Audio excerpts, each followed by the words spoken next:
धिरान्धस्य ज्ञानाञ्जनशलाकया चक्षुरुन्मीलितं येन तस्मै श्रीगुरवे नमः। नमो विष्णुपादाय कृष्णपृष्ठाय भूतले श्रीमते भक्तिवेदान्तस्वामिनिति नामिने। नमस्ते सरस्वती देवे गौरवाणी प्रचारिणे निर्विशेषशून्यवादी पाश्चात्यदेशतारिणे। जय श्री कृष्ण चैतन्य प्रभो नित्यानंद श्री अद्वैत गदाधर श्रीवासादि गौरभक्तवृंद। हरे कृष्ण कृष्ण कृष्ण हरे हरे, हरे Ram Ram Ram Hare Hare.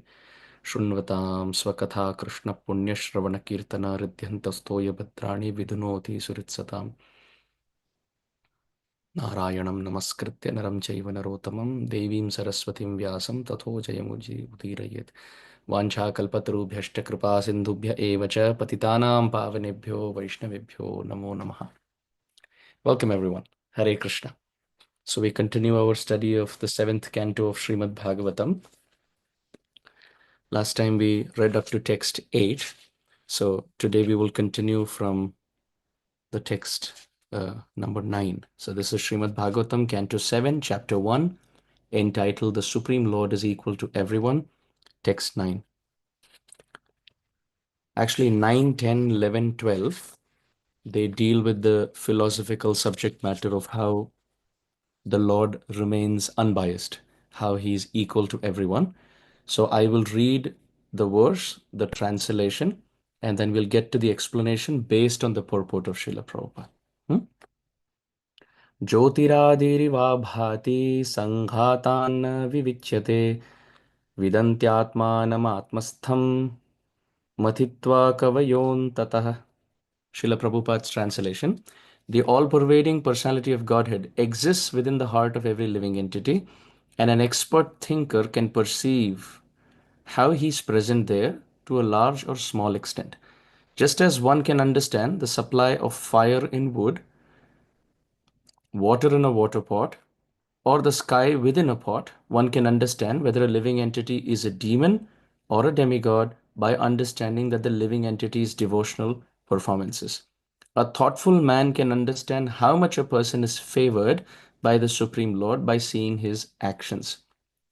So basically, the essence is Bhagavan Sri Hari lives in the heart of everyone equally.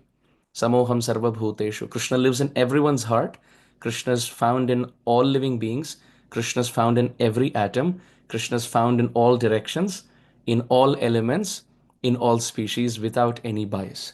However, the potency of his presence can be felt to the extent the person is devotionally driven. The example given is you can find that the moon gets reflected in all surfaces. The moon gets reflected in water, the moon gets reflected, let's say, in a cup of oil, the moon gets reflected in different substances, and they all are carrying the same reflection, but you will see the shape is different depending on what is carrying that reflection. So, similarly, if someone in Tamogun, someone in Rajogun, and someone in Sattvagun, three personalities are analyzed, Krishna is present in all three of them. Because Paramatma is present, therefore the person is alive, the person is breathing. But the potency of that presence can be seen more in a Sattvaguni person, a little lesser in a Rajoguni person, and most covered in a Tamoguni person. Like you can see fire is blazing, that's a pure devotee. However, you can see fire covered by ashes, that's a Tamoguni devotee or a Tamoguni person. Even devotional service can be performed in Tamogun. Even normal activities can be performed in Tamogun. For example, if someone is sleeping on time, waking up on time, such a person is a Sattvaguni person. But if a person is sleeping late and waking up regularly, whether it is to pass water at night or whether it's just to out of fright or wakes up just turning sides and keeps looking at their smartphone, this is Rajogun. And if someone is sleeping and doesn't know where they are sleeping, the alarm clock rings and they they can't even hear the alarm clock, and hours are spent. People are walking around the bed talking, and so many things are happening. Birds are chirping, but the person is in total quote unquote samadhi. Such a person is in tamogun. Similarly, eating, we can see if someone is eating healthy, fresh, mm, good organic food, which is good for the body, which is good for the mind, is cooked with good consciousness in a clean place, that is sattva guni with respect to eating habits. Now, someone likes to eat something from the restaurant, someone likes to eat something that's spicy, someone likes to eat a lot of variety, that is rajoguni. But if there is someone who's eating bitter, pungent, old, cold food, that is considered to be tamoguni. So sattvaguni, rajoguni, tamoguni, which means mode of goodness, mode of passion, mode of ignorance correspondingly. So sattvagun, rajogun, tamogun, you can remember SRT, sattva, rajas, tamas. So that's goodness, passion, ignorance. So to the extent one is sattvaguni, to that extent you can see Krishna's presence in that person. When that person speaks, it hits the heart. It brings in a transformation in life. When tamoguni person speaks, we feel, when will that person stop? When a rajoguni person speaks, you feel motivated, you feel impressed, but you don't feel inspired. You feel impressed, you feel like clapping, but you don't feel a change of heart. There is lot of information, but there is very little transformation. But when a sattvaguni person speaks in mode of goodness, then there is genuine change of character. Where does that power come? Yadyad vibhuti mat sattvam shrimadurjitam eva va tattat eva avagachatvam mama tejamsha sambhava. So the point that Shukdev Goswami is driving home here in this discussion is Krishna's not taking sides. He is equal to everyone. Krishna is equal to everyone. But to the extent one exposes one to sattva gun, to that extent, naturally, Krishna becomes favorable because you are becoming a medium to carry his current, to carry his potency, to carry his Shakti. Because Devatas, the demigods, they are naturally in sattva gun, and the Daityas and the Rakshasas are in Rajogun and Tamogun respectively. Therefore, you can find more presence of Bhagavan's potency in the Devatas and less in Daityas and even lesser in Rakshasas and Tamoguni people. So they putting themselves through Rajogun and Tamogun is the cause for their defeat because they're taking themselves away from Bhagavan's potency. Is this clear? So it is philosophical, but we're trying to keep it as simple as possible. So we'll read 10, 11, and 12, and then we'll get into the discussion of going beyond the modes of material nature. Text 10. Yada sisrikshu pura atmana paro rajasrjatyesha pratak swamayaya sattvam vichitra suriram surishwaraha shayishyamanastama ira yatyasau. Translation by Srila Prabhupada. When the Supreme Personality of Godhead creates different types of bodies, offering a particular body to each living entity according to their character and fruitive actions, the Lord revives all the qualities of material nature, Sattvagun, Rajogun, and Tamogun. Then, as the Super Soul, he enters each body and influences the qualities of creation, maintenance, and annihilation using Sattvagun for maintenance, Rajogun for creation, and Tamogun for annihilation. In Srila Prabhupada's purport, I'm reading a few key take-home points. Prabhupada mentions these three gunas are not independent. They are under Krishna. And then he mentions that the different changes in the material world that take place as actions and reactions of the three gunas, but above the three gunas is their director. So Prabhupada's making the point that these three gunas, they bind us. In Sanskrit, the word guna can also mean rope. So they bind us, but they don't bind the person who creates them. He is beyond it. In one class, Prabhupada was giving the example that if a book distributor enters a prison house to distribute Bhagavad Gita, he is technically in the prison house, but he doesn't become a prisoner. Right? So similarly, when Bhagavan comes in this world to give Gita, Krishna is the first book distributor, by the way, because he came to speak Bhagavad Gita, which gets distributed. So he distributed it on a battlefield.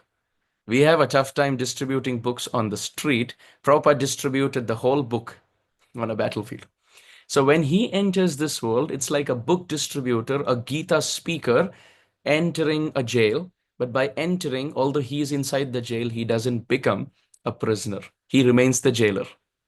So similarly, the modes of sattva, rajas, and tamas, they act on us. We are the prisoners inside the jail, but they don't act on Bhagavan. Then Srila Prabhupada writes in the purport, Karmana Daiva Netrena. According to the karma of the living entity, a body is prepared under the Supreme Lord's supervision. So every choice that we take, it's actually shaping our next body. Srila Prabhupada writes in one letter very brilliantly. He says that this human form of life is like a piece of wood. Prabhupada writes, this human body is like a piece of wood. And every decision we make is like chiseling it or cutting it and carving it. Every thought, every word, every action that we think, speak, and do, it's actually carving. It's like a sculptor sitting and making his own wonderful sculpture. So every decision we make is a cut. Every decision we make is a little slice. Every decision we make is a little chiseling. Every decision we make is a carving. Prabhupada writes, at the end of one's life, if we are able to carve the threefold bending form of Krishna out of the wood piece of our life, then we are successful. How poetic is that? Prabhupada casually writes this in a letter. Very beautiful. So the point is, every thought, every conversation, every action, every decision we take, we have to understand we are carving our next birth. So if someone puts themselves in a lot of sattva gun in this life, with bhakti, of course, then such a person goes back home, back to Godhead. If there's only sattva gun, one becomes a devata. If there's a lot of rajogun, we will take rebirth in this world. And if there's lots of tamogun, we will become an animal. So if someone is on YouTube, let's say, right? And if they're watching a lot of wrestling, they're watching a lot of active, competitive, whether sports, politics. So this is heavily Rajoguni. On the other hand, if they're watching dog videos, they are watching videos of other types of thoughts, which I don't want to get your mind to, but whatever it may be, then that creates our next samskar, next thought, next body into the lower species of life. On the other hand, if one is researching on environment and what causes soil erosion, and we're talking about deforestation, and we're talking about how we can touch as many schools as possible and give free education, and we're talking about midday meal program, how there can be food in so many villages and we can eradicate poverty. Great, that's extremely sattvagun, provided we're not thinking of how much profit our NGO or organization is going to make.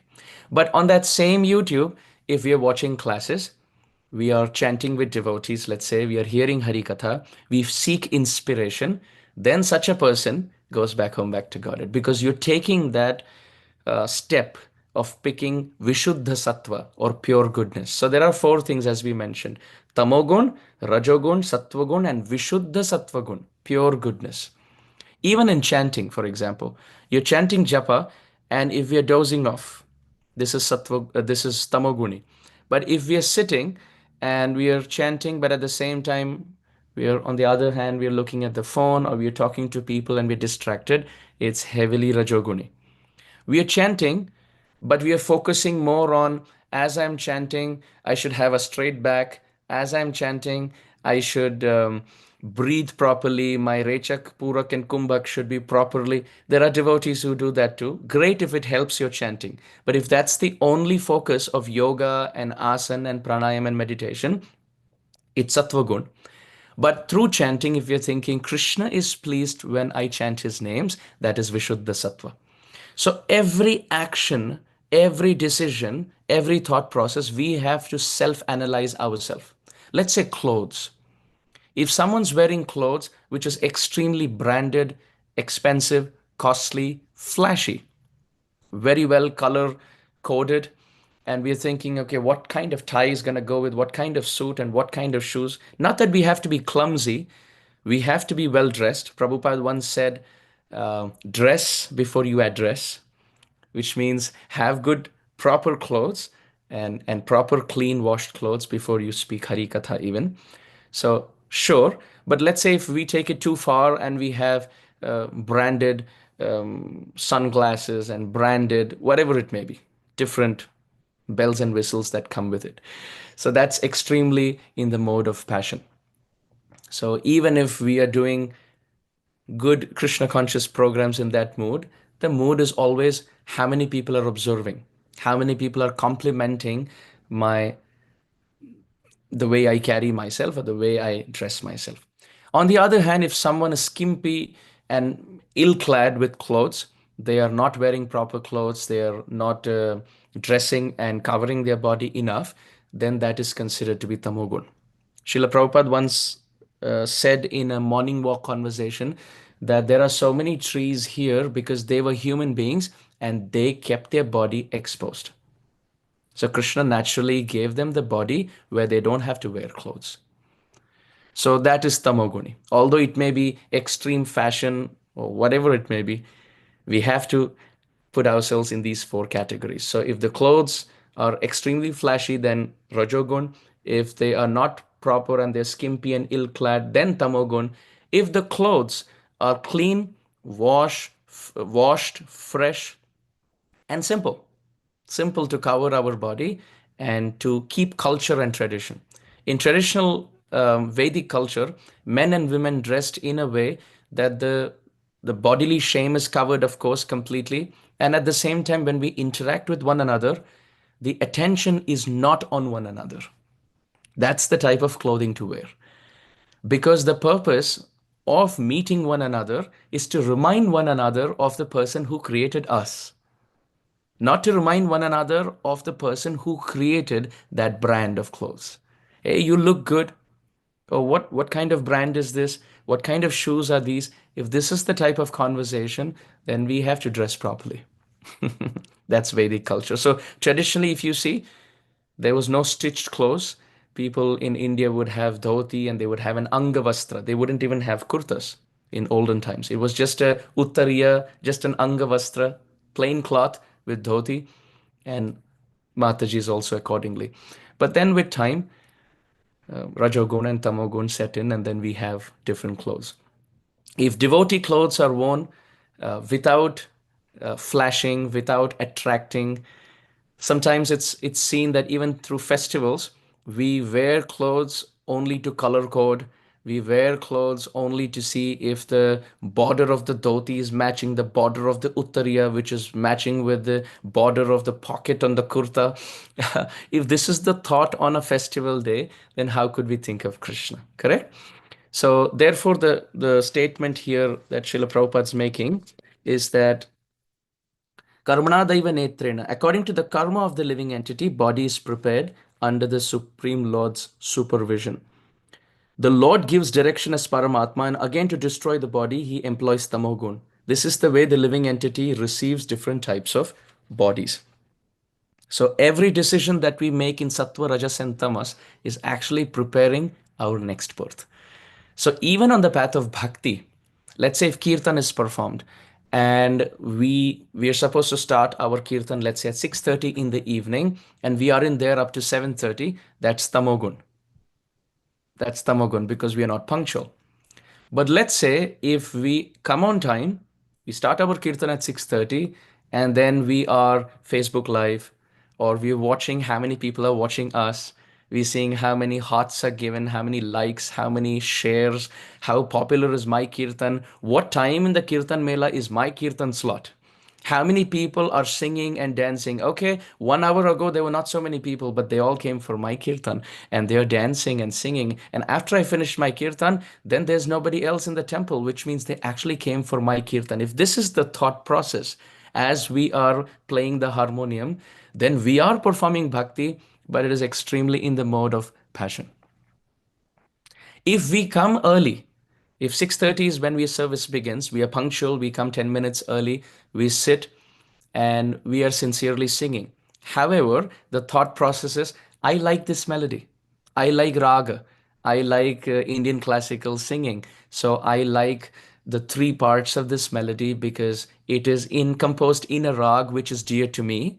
So here it is not so much about giving pleasure to others, but there's still a concept of giving pleasure to the self, which is fine, but it is sattva guni. But Vishuddha Sattva would be when we are singing and we pick a melody which is easy to follow for everyone. We are not thinking of how many people are singing or dancing in our kirtan. Of course, we want to inspire, so there's better call and response. But the main idea is we close our eyes and we sincerely chant because Mahaprabhu, because Radha and Krishna are pleased with our singing. So now, four examples that we saw, all are doing kirtan, but the results are all going to be different because more than the content, important is the intent. You could have someone who can decorate, let's say, for example, again, garlands, making garlands. Somebody who's making garlands where the flowers are falling off, we have not tied the knots properly, the color combination of the garland is not proper.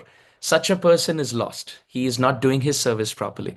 You have a yellow flower, then a red flower, then a yellow flower, and a red flower. That's the pattern. But if he puts a yellow flower and a red flower, then forgets the pattern and puts a red flower, then a yellow flower, then puts something else in the middle, and then again is not paying attention. This is tamagun. Making garland, but not there. And you, by the time you take the garland, sometimes you see they take the garland to offer it to a guest, and then before they offer, the garland breaks because they haven't tied the knot properly. So if it is done because of lack of sincerity and lot of distraction, this is tamogun. But again, if the garland is made with the idea that I will make garland on Saturday evening so that it's offered on a Sunday and people on a Sunday feast come to the temple and then they will see this garland. But if I do it on a Monday and it's offered on a Tuesday, not many are going to watch the garland. They're not going to see how beautifully I have made this garland. So now he's not making the garland for the deities. He's making the garland with the idea who is going to appreciate and who's the onlooker. So now he's also making a garland, but that's in Rajogun. If the garland is made because of aesthetic fulfillment, okay, you like art, you like backdrops, you like color contrasts, you like flowers, and you like to string garlands. Great, no problem. But that's still sattva because the idea of pleasing samsiddhir haritoshanam is missing. So this is how every activity we have to introspect. Even with sleeping, what time am I sleeping? What time am I waking up? Speech, for example. If somebody's asking some question and we are saying something else, disconnected, this is tamogun. Because we are not paying attention to what is being asked. We are saying what we want to say. And while speaking also, the words used are foul.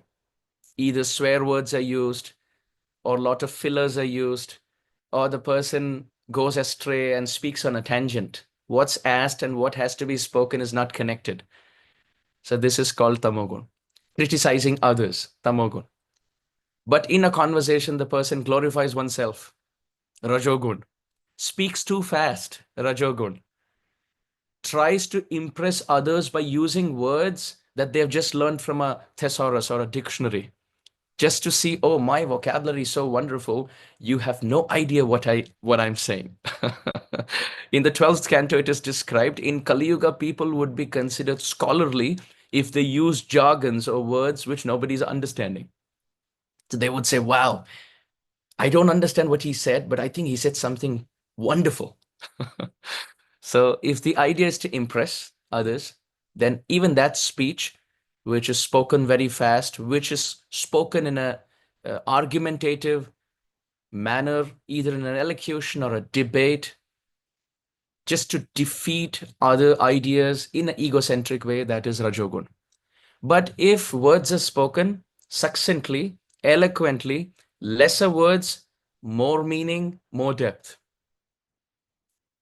Look at how our acharyas spoke. Bhagwan Vyasadeva spoke sutra, Vedanta Sutra, just Athato Brahma Jidnyasa, and there is a list of commentaries of our acharyas explaining what those words mean. Tattvamasi, that Sripad Adi Shankaracharya proposed, has so many meanings. Just one term. If you say anavritti shabdat, again, Vedanta Sutra, again, so many commentaries to that. Similarly, Patanjali's Yoga Sutra. Sutra means speaking a lot of depth, lot of meanings in very little words. Panini's Ashtadhyayi Sutra, Vedanta Sutra, and Patanjali's Yoga Sutra, Narada Muni's Narada Bhakti Sutra, Sri Jiva Goswami's Harinama Amrita Sutras. Everything are sutras. Too much spoken and too little. But when we go on explaining something for a long time, beating around the bush, Rajogun and Tamogun, but if you're able to succinctly, eloquently express in few words with philosophical depth, that is Sattvagun. But what's the use if it doesn't have glorification of Sri Hari? So if you add that I want to speak what will please Krishna, that is Vishuddha Sattva. So this is why Sthita Prajnasya Ka Bhasha, this question of Arjuna in the Gita is very profound. How does a great soul speak? Which means everything. How does he interact with people? How does he think? How does he walk? How does he act? Similarly, we can see in friendship. If there's a person who calls his friend only when he needs help, such a person is Rajokuni. He's thinking how to manipulate the friend. He will take information and secrets from his friend and he will say, okay, I will not tell anybody.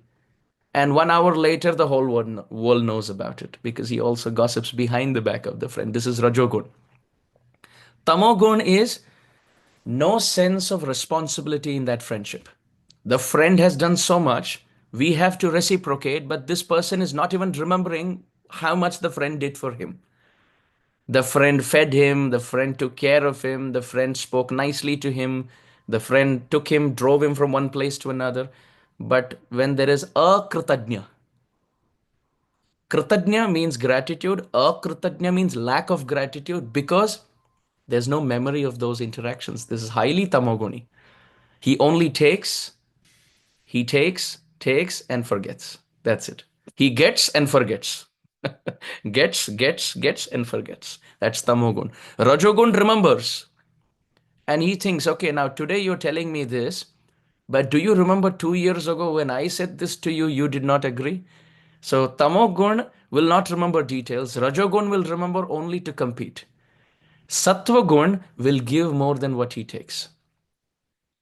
He will not think with respect to, am I getting in this relation what I'm giving in? He's only thinking about giving, and forgiving. Tamogun, getting, and forgetting. And Sattvagun, giving, and forgiving. And Vishuddha Sattva friendship is, how can I get my friend closer to Krishna? This person sings so sweetly. I wish this person can start doing kirtan. Or this person is such a wonderful cook. I wish they had a picture of Krishna in their house so they can at least offer what he or she is cooking. Always thinking how to bring the other friend, the person, closer to Krishna. So is this clear? In every activity, instead of looking outwards, we have to look inwards. And by doing this, by coming to Sattva Gun and Vishuddha Sattva Gun, we get Krishna. So now the question is, by Sattva Gun, can you get Krishna? The answer is no. We can't. But Sattva Gun is a very good platform to practice bhakti. Like for example, you can't reach your destination unless you take a plane. Let's say, for example, you can't go to another city or another country unless you get onto an airplane. But you can get into an airplane unless you reach the airport. So the airport is Sattvagun in the example, and Bhakti is the flight. So it's most conducive to live a life in Sattvagun so that Vishuddha Sattva or pure devotion can rise in the heart. My Guru Maharaj would give another example that we want to drink milk, but to hold that milk, you need a cup, you need a pot. So in this example, the pot is Sattvagun, nice habits, nice thoughts, and that milk is Vishuddha Sattva Bhakti Rasa. Getting devotion, practice of devotion is that milk, but to hold that, you need a pot, which is the Sattvagun. So Sattvagun alone, pot alone, or airport alone is not going to take you to your destination. But that is the platform where you can practice what will take you to your destination. So Sattvagun is very important. And beyond Sattvagun is Sattvam Vishuddham Vasudeva Shabdhitam. Vishuddha Sattva, pure goodness, which we want to attain. Srila Prabhupada explains that Sattvagun, Rajogun, and Tamogun, all three bind. Sattvagun binds, Rajogun binds, and Tamogun binds us in this world. All three of them bind. Tamogun is compared to bronze, handcuffs made in bronze. But Rajogun is compared to handcuffs made in silver. And Sattvagun is compared to handcuffs made in gold. But all of them bind us if there is no bhakti. If there is bhakti added to Sattva gun, then the person gets liberated. That is karmani nirdahati kintuja bhakti bhajam. That's like opening those handcuffs and the person gets free. The person gets liberated. So now let's continue. Text 11 and 12. I will read them together. Kalam charantam srujatisha ashrayam pradhanapumbyam naradeva satyakrit.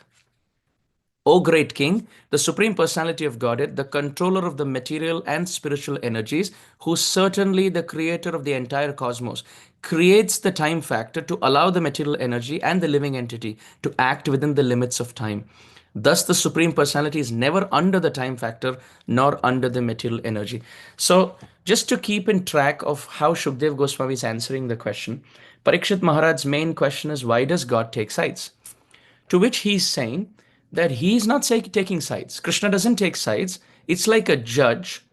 The judge may give somebody a statement for execution, let's say hanging statement, hang to death. That could be a statement. To someone else, the judge may say life imprisonment. And to someone else, the judge may say you're innocent and you're freed immediately. So someone who's just an onlooker may feel this judge is quite biased. To one, he is giving a statement to hang. To the other person, there's no death, but there's life imprisonment. And to the third person, he says, you're free. Well, it's on the basis of what they have done. If someone is innocent, he's free. If someone has committed an act, then he is life imprisoned, and someone's murdered or something, done something which is cruel and gruesome, then they're hanged to death. So the judge is unbiased. He's only giving the fruits of the actions of the persons involved. So Shukdev Goswami is saying, when you see Krishna apparently take sides, he's not taking sides. He's only giving reactions to the or offering the fruits of the actions that the persons have done. And the actions that the persons have done is on the basis of the modes that they are exposed themselves to. Simple. Someone in Sattvagun gets Sattvagun reactions and Krishna only provides it. Someone who in Rajogun performs actions in Rajogun gets reactions in Rajogun and Krishna just gives those reactions. Now, if you see the difference, Krishna is not taking sides. He's equal, but he's giving what we deserve. And when the time is right, that reaction fructifies. I remember in India, growing up, we used to, just personally, I'm just talking about myself, when we used to go to a shop to buy pens. Initially, in our childhood, we used to write in pencils, and it was a big fascination. When will I come to fifth grade or sixth grade? Then I'm allowed to write in pen. Right? So that was a little exciting thing. Now, when you come to that fifth or sixth grade, different people have different pens. I remember I used to love to use the 2 rupee pen. There used to be a 2 rupee pen that used to be a ballpoint pen, right? And if you pay 2 more rupees, in 4 rupees, you'll get the same pen, but with fragrance. So if you write, this fragrance coming from the paper. Those who have used it will know. The 2 rupee ballpoint pen will not have fragrance. It'll just write.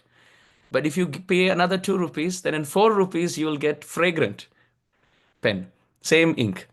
So if, let's say, someone is watching the shopkeeper patiently, the shopkeeper is giving a 2 rupee non-fragrant pen to one person, and he's giving a fragrant pen to the other. Somebody may think, oh, this shopkeeper is biased. He's giving a normal pen to somebody and he's giving a fragrant pen to somebody else. But they don't realize this person is paying 2 rupees, so he gets a normal pen. But that person is paying 4 rupees, therefore he gets a fragrant pen with fragrant ink. So the point is simple. The shopkeeper is unbiased. The judge is unbiased. The rainwater is unbiased. Remember all these examples we gave? So depending on how much rupee you can pay, the shopkeeper gives you reactions accordingly. Depending on what activity you do, the judge gives you reactions accordingly. Depending on whether you have a neem seed or a mango seed, the rain gives fruits accordingly. So when a shopkeeper, a judge, or rain in this world is unbiased, what to speak of Bhagavan, who has nothing to do with this world? He's completely free. So therefore, he's only giving us what we deserve. And why time factor acts here? Because sattva, rajas, and tamas, they are not active, they're inert. Just like we gave the example of the gloves last time. Only when the hand enters, the glove moves. Similarly, only when Krishna's potency of time factor enters, then when the time is right, sattva gun, rajogun, tamogun, reactions manifest. Somebody gets their reactions immediately. Somebody gets their reactions 10 years later. Somebody's been smoking for 10 years, then they get lung cancer. So it took time factor to unwind 10 years to bring in those reactions. For somebody, they touch fire and immediately there's reaction. So time is working differently there. And for someone, they kill animals in this life and 10 lives later they become animals because that's when the time factor fructifies to give the reactions of sattvagun, rajogun, and tamogun. So Krishna is not responsible. Time induces sattva, rajas, and tamas, and ultimately living entity gets according to what you do. So in short, all the discussion boils down to one principle: as you sow, so shall you reap. Jaisi karni, vaisi bharni. Yes. So Srila Prabhupada's purport, this is to 11, verse 11. One should not think that the Lord is dependent on time factor. Both the conditioned soul and the material nature act within the time factor, but the Lord is not subject to the actions and reactions of time, for time has been created by him.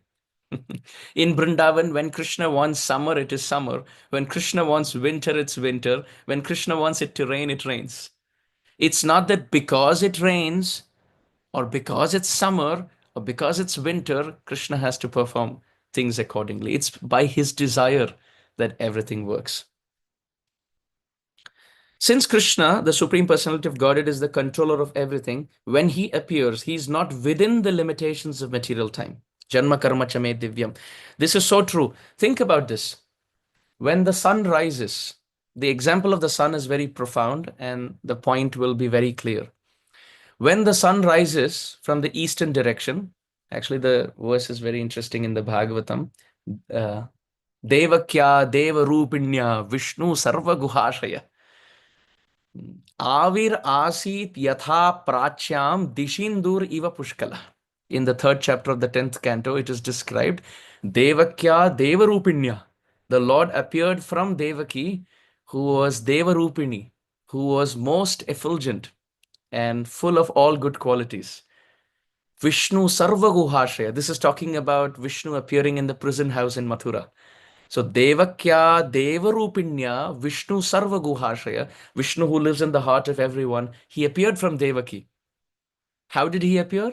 Avir Asit. Avir means Avir Bhuta, appearance. Avir Asit. He appeared Yatha Prachyam Dishi Indu Iva Pushkala. Just like in the eastern direction, the moon rises in full potency. Full moon rises in the eastern direction, and that's how Vishnu appeared from Devaki. So whether the sun example or moon example, let's say the sun example that we were discussing, and then from there the sun, I remembered the moon, and from the moon I remembered the verse which describes Krishna's appearance. So coming back to our example, when the sun rises in the eastern direction, could we say that the east is producing the sun? No, it just seems to appear from the sun. It's not taking birth from the eastern direction. It's only manifesting from the eastern direction, right? So similarly, when Hari appears in this world, like the sun, he always exists. He just takes appearance from his devotees like Devaki and Vasudeva. It's not that they're giving physical birth. Birth means there must be karma. It's so basically gunas which create reactions, and then that is karma. And to receive that karma, we need a body. But for the Lord, it's not like that because he's beyond the gunas. And therefore, there is no karma. And therefore, there's no body because of the reactions of that karma. So he just appears from Devaki and Vasudeva. Another thing we can say, after the sun has set, do we say the sun is dead? The son was a nice person. Oh, unfortunately, he's no more. Would we offer a memorial condolence service? No. Because the sun has set, he's still there in another part of the world, but it's just beyond our vision. Same with Krishna. Once Ramachandra or Sri Krishna Chandra have departed from this world, you can say that they are no more. And this is why when we chant Hare Krishna in your apartment or in your house, in any part of the world, Krishna is still hearing your chanting and reciprocating because he's not dead and gone. He's just like the sun set beyond human vision. So, 2 points. As he appears from Devaki and Vasudev, you cannot say that he didn't exist before. And you can say that due to karma, he's taking birth. Therefore, his Janma is Divya. And even after his departure, like the setting of the sun, you can say he's dead. Now, the third part. Everybody can see the sun, but to the extent you are closer to the sun in knowledge, to that extent, you can appreciate the sun. So, someone who's at a distance only appreciates the light of the sun. Somebody who studies beyond and understands that there's actually a sun planet from where the sun rises, they can appreciate the planet now. Somebody who goes even further to say, actually, behind the planet, there's a personality called Surya Dev. He can appreciate even further. And the personalities, the astronomers at NASA, for example, they know more about the sun than all of us because they have invested so much time and energy and interest. So those are, in our example, pure devotees who spend so much time reading, hearing, chanting about Krishna. They know about Krishna, who is the sun in the example, more than anybody else. Others are passively admiring the light, which means भगवान ही सब कुछ करते हैं. भगवान की वजह से ही सब कुछ होता है. By the grace of the sunlight, everything is possible. But then there are those who understand, नहीं, ये भगवान की विभूति है, तो भगवान का अस्तित्व होगा, भगवान का एक रूप कांति होगी, भगवान के गुण होंगे. That's like a person who appreciates that there is a planet, there's a presiding deity behind the planet. And pure devotees are like the research scientists at NASA who are, they don't know when the sunrise and when sunset. They're researching and they know so much about the distance and the temperature and everything about the sun. So that's like pure devotees reading, hearing, chanting. They know so much about Krishna. Another thing we can know is when it's about 12 o'clock in the afternoon, could we say that the sun is 12 hours old? Could we say? We cannot say that. He's not 12 hours old. And similarly, at 6 p.m. in the evening, could you say that the sun is 18 hours old? We can say that. So similarly, when Krishna appears and he's 6 years old, can you say God is 6 years old? No, he's eternal. He just appears to be 6. Just like the sun is eternal, appears to be sunrise, and then another 2 hours, and then another 4 hours, then another 8 hours. But the effect of time is not found on the sun. So similarly, there is no effect of time on Bhagavan. This is the point that Prabhupada is trying to explain in the purport. The time has no effect on Bhagavan. Bhagavan controls everything. Now, text 12. य एष राजन् अपि काल ईशिता सत्वं सुरानीकमवैधयत्यतः अत प्रत्यनीकान् सुरप्रियो रजस्तमस्कान् प्रमिणोत्युरुश्रवाः. Translation: O king, this time factor enhances the sattva gun. Thus, although the Supreme Lord is the controller, he favors the demigods who are mostly situated in Sattvagun. Then the demons who are influenced by Tamogun are annihilated. The Supreme Lord induces time factor to act in different ways, but he is never partial. Rather, his activities are glorious. Therefore, he is called Urushrava. Prabhupada's purport. The Lord in Bhagavad Gita, chapter 9, text 29, Samoham sarva bhuteshu name dveshosti na priyaha, he mentions, I envy no one, nor am I partial to anyone. I am equal to all. The Supreme Personality of Godhead cannot be partial. He is always equal to everyone. Therefore, when the demigods are favored and the demons are killed, this is not his partiality, but the influence of the time factor. Now, Prabhupada is giving an example. A good example in this regard is that an electrician connects both a heater and a cooler to the same electrical energy. The cause of the heating and cooling is the electrician's manipulation of the electrical energy according to his desire. But factually, the electrician has nothing to do with causing heat or cold, nor with the enjoyment or suffering of that result. Very nice. Prabhupada is saying Krishna is like the electrician who's only making connections. And you can see the same electric supply of his energy makes cold things hot in a microwave oven and makes hot things cold in a refrigerator. So sometimes you can see the devatas are winning and the demons are destroyed. And sometimes you can see that the demons are victorious. Like Bali Maharaj takes over Indra's abode, for example. And the devatas have to run for help. So these two dualities are seen just like heating something or cooling something. But Krishna is the electrician whose electric supply is doing everything. He's not either heating or cooling anything, he's beyond it. So this must be clearly understood. And not just Krishna being like that, he wants all of us also to be like that. He wants us to be free from sattva, rajas, and tamas. He wants us to be free from the duality of this world. And I've made a little list of some verses from the Bhagavad Gita, which I would like to show you, where Krishna is inspiring us to go beyond the modes. He's inspiring us to go beyond the dualities. This is a fact that because of Rajogun and Tamogun, sometimes we feel very happy when things happen the way as we plan, and we feel extremely sad when things don't go the way we plan, right? And this happens because of only one reason. This is because of Bhagavat Bahirmukta, because of turning our face away from Bhagavan. Now you will say, what has that to do with things happening in this world? Well, Janasya Krishnat Vimukhasya Daivat Adharmashila Sudukhitasya Anugrahayeha Charanti Nunam Bhutani Bhavyani Janardhanasya. In the 5th chapter of the 3rd canto, it is described as soon as you turn your face away from Bhagavan, Janasya Krishnat Vimukhasya Daivat. If Bhagavan is here and we turn our face away, we forget him. Adharma Shila Sudukhitasya. As soon as you forget Bhagavan, we will not know what is right and what is wrong because we don't follow scriptures anymore.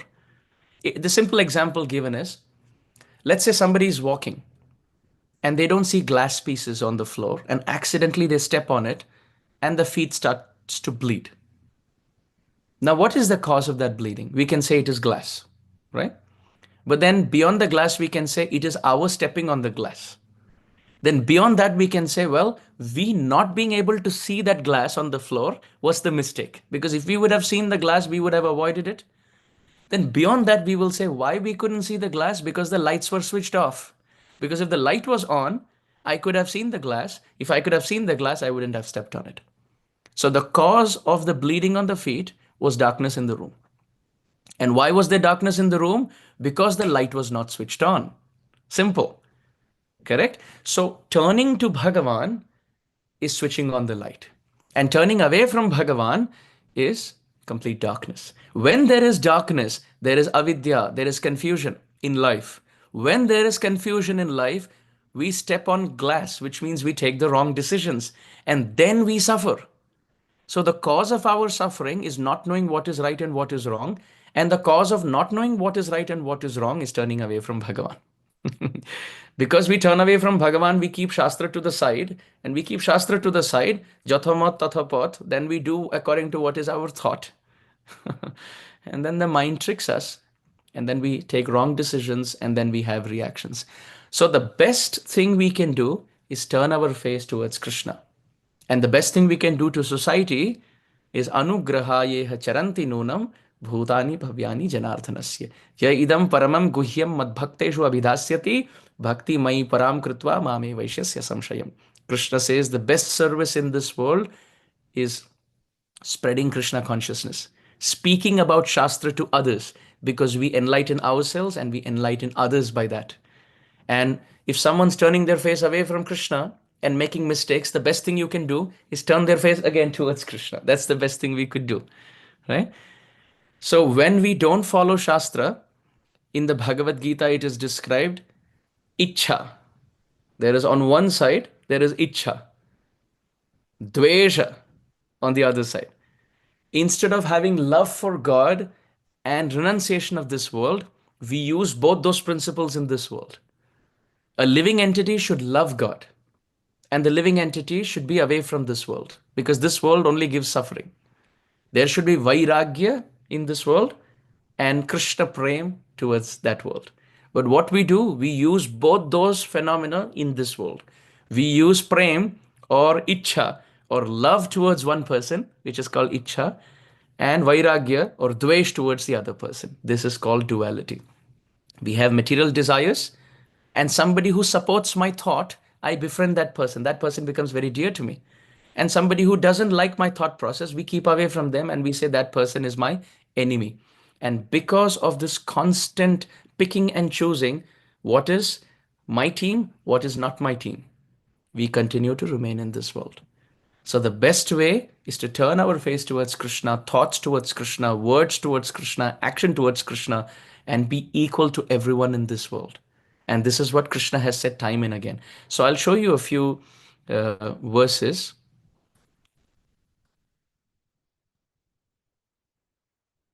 So this is Bhagavad Gita. You can see, starting with the second chapter, we can see text 45. We can see this is verse 1, verse 2, and then we can keep moving to 45. And in the verse, very famous verse, त्रैगुण्य विषया वेदा निस्त्रैगुण्य भवार्जुन. हमने तीन गुणों के विषय में बात किया. We spoke about three gunas. Krishna says, now निस्त्रैगुण्य भव अर्जुन. हे अर्जुन, इन तीनों गुणों से उठ जाओ. Become free from sattva, rajas and tamas. Why? Because to be happy, you have to be nirdvandvaha. Nirdvandvaha means to be free from all forms of bias. Dvandva means duality, to take sides.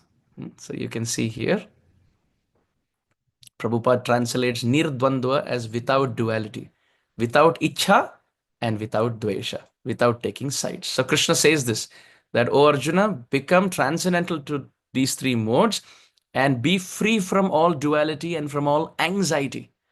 Be established in the self, which means Jivera Swarupa hoy Krishner Nityadas. Always remember you're the servant of Krishna. So this is in the second chapter. Now in the third chapter, you can see text 34. Krishna makes the same point here. Look, Krishna says, Indriyasyarthe raga dvesho vyavasthito. That just to get what we want in this world, we get attached to some things and averse to some things. So if somebody wants to get a certain desire fulfilled, the senses meet the sense object and they want to, let's say, for example, somebody wants to eat samosas, let's say, right? So it's their burning desire that for the sense of the tongue, they need the sense object called samosa or whatever it is, sweet, whatever, ice cream, whatever that may be. So somebody who gives it to them, that person becomes a friend because they are fulfilling their desire. And they say, thank you, you gave me what I want. But if someone comes and says, no, Prabhu, it's not good for your spiritual life. It will add in more calories. It'll add in more sense pleasure. I don't think you should eat it. Now what happens? The mind makes a note of this. And the mind says, next time I want samosa, if I come to him, he'll give me a pravachan. So I should not come to him. Better I should go to that person who gives me what I want. So basically in this world, we make groups on the basis of only one principle. Who can give me what I want? So the problem is turning away from Bhagavan and finding joy in this world by fulfilling of material desires. And anybody who gives it to me, I am attached to him. Anybody who stops it, I hate that person or we envy that person. So Krishna says, if you drop your material desires in this world, we don't want anything. We want to go back home, back to Godhead. Then There's nobody who will give you what you want because you don't want anything in this world. And there's nobody who will stop your material desires because you don't want anything material. And such a person lives in this world but has friends and only friends because there's no duality, because there's no material desire. We'll see another reference now. This is in the 5th chapter of Bhagavad Gita. Krishna speaks in text 3. Again, the same principle. He says, Yo na dveshti na kangshati. The person who doesn't make enemies or friends, such a person, look, nirdvandvaha hi mahabaho. O Arjun, Mahabahu, O very powerful Arjun, nirdvandvaha. The person being free from sattva, rajas, and tamas, and raga and dvesha, sukham bandhat pramuchyate. He attains joy by being free from all bondage. So it's very simple. We have to time and again think what will please Krishna and drop our petty material desires. Then naturally there is nobody who we will favor because there's nobody who will fulfill that. And there's nobody who we will go against because there'll be nobody who will stop it. And such a person, bandhat pramuchyate, he becomes free from all bondage. We'll see another example. This is in the 7th chapter now. Look how many times. The purpose of showing these examples is how many times Krishna makes the same point. If you miss it in the 2nd chapter, you get it in the 3rd chapter. You miss it in the 3rd chapter, you get it in the 5th chapter. You miss it in the 5th, you get it in the 7th now. Krishna says in the 28th verse of the 7th chapter, Krishna says, Dvandva moha nirmukta. Actually, I'll just go one verse before this.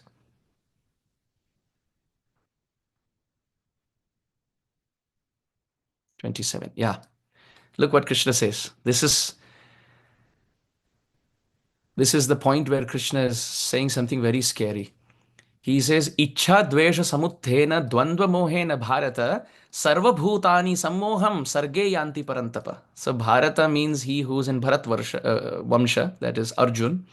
And Parantapa is he who, Param means others, and Tapa means Tapana, to give heat. So he who is expert in destroying his enemies. So Bharata and Parantapa are names for Arjun. Krishna is saying, Ichha dvesha samuthena dvandva mohena Bharata. Because of Ichha and dvesh. Friend, enemy. Good, bad. Charity, greed. Two opposites. We are stuck in this moha, bewilderment of this world. And as a result, he says, Krishna says, Sarva Bhutani, this is applicable to all living beings, Sammoham Sarge Yanti. We continue to be in this world from one life to another. This one point is the key to be free from the cycle of birth and death. And because 8.4 million species, not in population, but in category, we are all stuck in this one feature, material desires. I want to be happy in this world. Therefore, naturally, there's family who fulfills that desire. Then there's people who don't like me, therefore I don't like them, and they don't fulfill my desire, and I will not give in to their desire, right? There's competitive envy and greed. Because of all of these material qualities, all sprouting from one desire, to be happy in this world away from Bhagavan. That's the root cause. Because of that, of trying to find happiness in this world, we make this duality, and therefore all living beings continue to transmigrate. You can see here, Prabhupada's purport, Krishna is telling Arjuna, all living beings are born into illusion, bewildered by dualities, which rise from desire and hate. So we continue to take birth because of this. And however, look at the next verse. Krishna now says, what's the way to get out? Therefore, he uses the word tu. Tu means kintu. However, if you want to get out of this world, there's a way out. Antagatam papam. Throw away material desires. I want to be famous. I want to have a lot of money. I want to be respected by others. I want to have a beautiful big home. I should have the best car. Everyone should glorify me. Whatever it may be. Everything else. Best food, best clothes. All of that is papam. It is sin.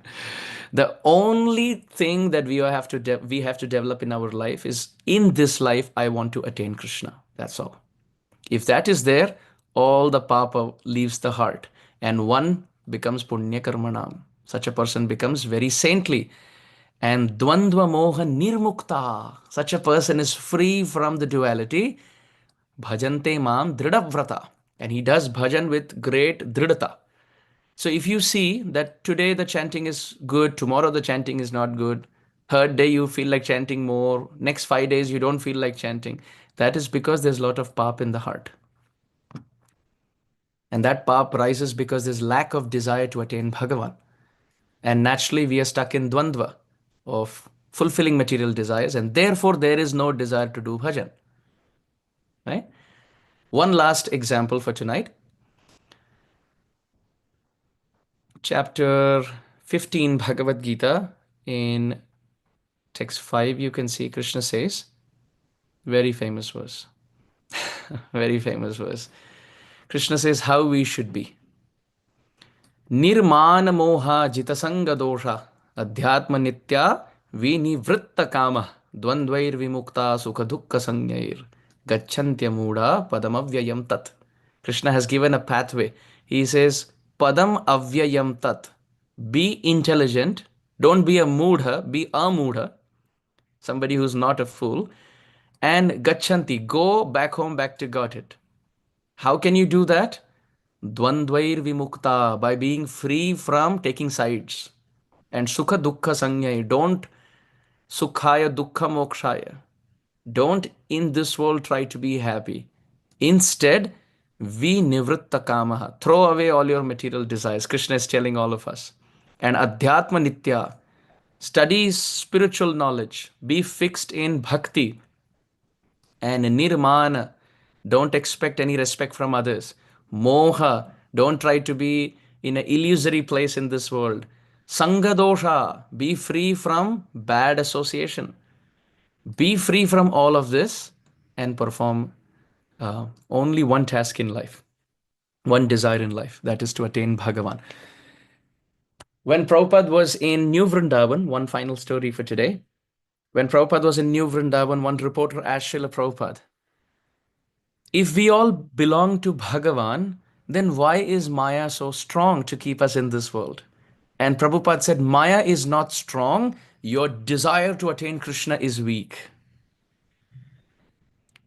Which means it's not that the room is very dark, it's just that it's dimly lit. The light is not enough. So if our desire is to please Krishna, every action is to please Krishna, every thought, every word, every day, the highest priority in our life is janam mein bhagavad prapti ho jaye.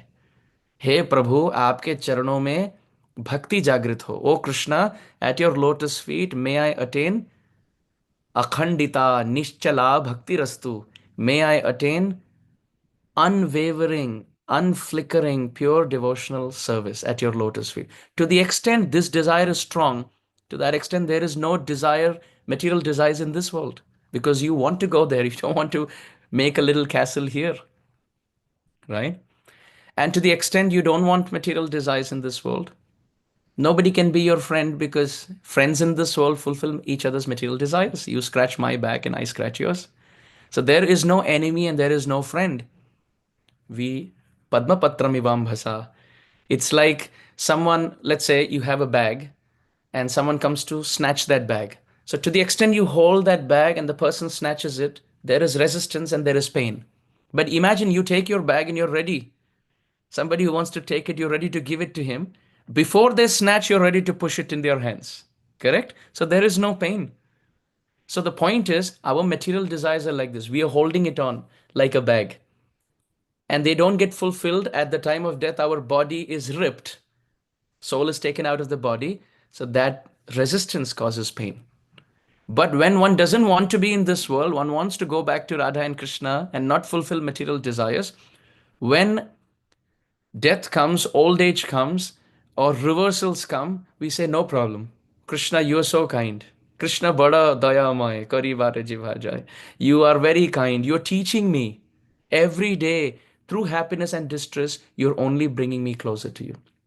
So such a person is free from Dvandva Vimukta. He's free from the duality. Then what to speak of Bhagavan who's in that world? How can he be in duality? So this is the thread of thought. Shukdev Goswami is answering Parikshit Maharaj through this thread. Starting next class, that is day after tomorrow. Now to bolster this point, to prove this point further, Shukdev Goswami gets into the story of the Rajasuya Sabha, where Shishupal gets delivered, and Shishupal was a serial criticizer, envious person, but he still entered the lotus feet of the Lord and attained the Lord.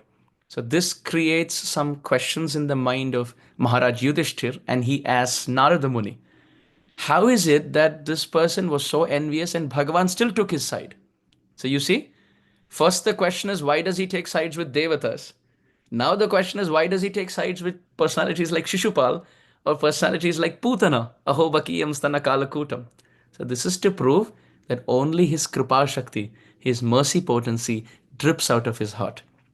He doesn't take sides either out of fear or envy or with a desire to fulfill his personal agenda. So that's the train of thought entering into the Leela of Jai and Vijay, ultimately coming as Hiranyakashipu and Hiranyaksha, ultimately giving rise to Prahlad Maharaj and the divine appearance of Nrsingadev.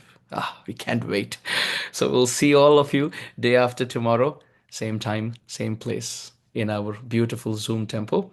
So I offer my obeisances to each one of you. Vanchakalpatarubhyascha kripa sindhu bhya evacha patitanam pavanebhyo vaishnavebhyo namo namaha. Ananta koti gaur bhakta brinda ki jai. Thank you very much.